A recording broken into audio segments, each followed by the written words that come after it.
നമസ്കാരം. NTV ന്യൂസിലേക്ക് സ്വാഗതം. വാർത്തകൾ നോക്കാം. ദുബായിൽ റെയിൽ ബസ് എന്ന പേരിൽ പുതിയ ഗതാഗത സംവിധാനം വരികയാണ്.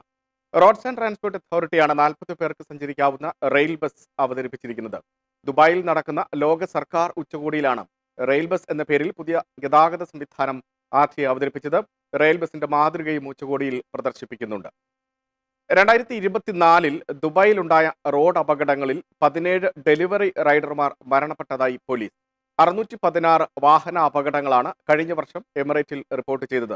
ഡെലിവറി റൈഡർമാർക്ക് അപകടരഹിതമായി യാത്ര നടത്താൻ ബോധവൽക്കരണം നടത്തുന്നതായി പോലീസ് അറിയിച്ചു.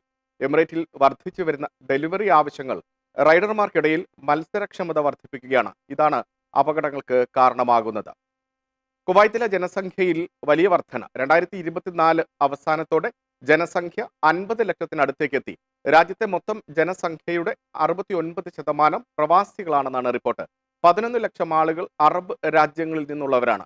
വിദേശ തൊഴിലാളികളുടെ പ്രധാന കേന്ദ്രങ്ങളിലൊന്നാണ് കുവൈത്ത്. സ്വകാര്യ മേഖലയിൽ 96% ആളുകളും വിദേശികളാണ്. ഷാർജയിൽ നവജാത ശിശുവിനെ ഉപേക്ഷിക്കപ്പെട്ട നിലയിൽ കണ്ടെത്തി. സജാ മേഖലയിലാണ് മാലിന്യ കൂമ്പാരത്തിൽ കുട്ടിയുടെ മൃതദേഹം കണ്ടെത്തിയത്. മുനിസിപ്പാലിറ്റി ജീവനക്കാരാണ് മൃതദേഹം കണ്ടത്. ഷാർജ പോലീസ് അന്വേഷണം തുടങ്ങിയിട്ടുണ്ട്.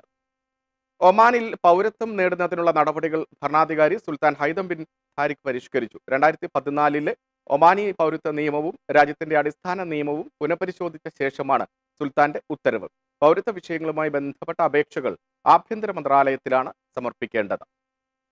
ഗാസ അമേരിക്ക ഏറ്റെടുക്കണമെന്ന വിവാദ പ്രസ്താവന ആവർത്തിച്ച് president Donald Trump.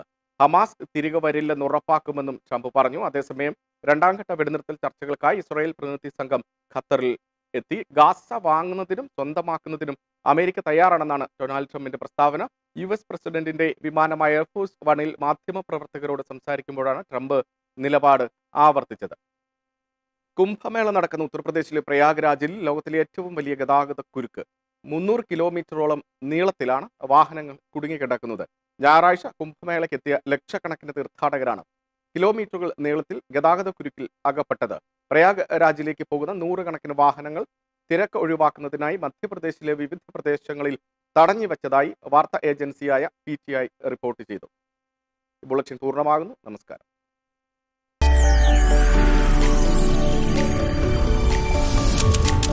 NTV UAE to the world.